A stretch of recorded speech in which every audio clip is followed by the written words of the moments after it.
సంక్షేమ సర్కార్ హాస్టళ్ల అత్యవసర ఖర్చులకు రూపాయలు 60 కోట్లు, భోజనం, జీతాలు, మౌలిక సదుపాయాల మరమ్మతులకు కేటాయింపు, విద్యార్థులు, ఉద్యోగులు, సిబ్బందికి facial recognition, daily attendance, facial recognition అంటే ఎంతమంది వస్తున్నారు, ఎంతమంది పోతున్నారు. ఇంతకుముందు ఏంటంటే రిజిస్టర్లో సంతకాలు పెట్టేది వచ్చినవా అంటే వచ్చినవా అన్నట్టు ఈ టైప్గా నడుస్తుండేది. ఈ ఫేషియల్ రికగ్నిషన్ ఏంటంటే మనిషి అక్కడ పోయి ముఖం చూపిస్తే అటెండెన్స్ వేసుకుంటుంది, నువ్వు ఎప్పుడు పోతున్నావు, ఎప్పుడు వచ్చినావు, అన్ని వివరాలు దాంట్లో ఉంటాయి. వైద్య కళాశాలతో హాస్టల్ అనుసంధానం, ఎప్పటికప్పుడు పరీక్షలు, ఆహార నాణ్యత తనిఖీ, అభివృద్ధిపై కలెక్టర్లకు బాధ్యతలు, సంక్షేమ వసతి గృహాల సమీక్షలో ముఖ్యమంత్రి రేవంత్ రెడ్డి, వైద్య సేవలు, విద్యా సాంకేతికత తనిఖీలకు ప్రత్యేక యాప్లు.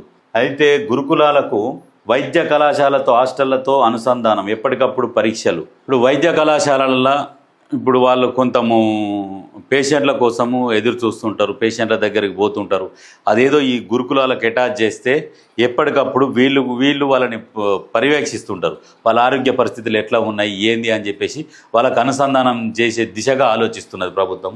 ఇంకొకటి ఏంటంటే ఈ భోజనము, ఆహార నాణ్యత తనిఖీ, వీటి మీద ఎప్పటికి నిఘా పెట్టాలి.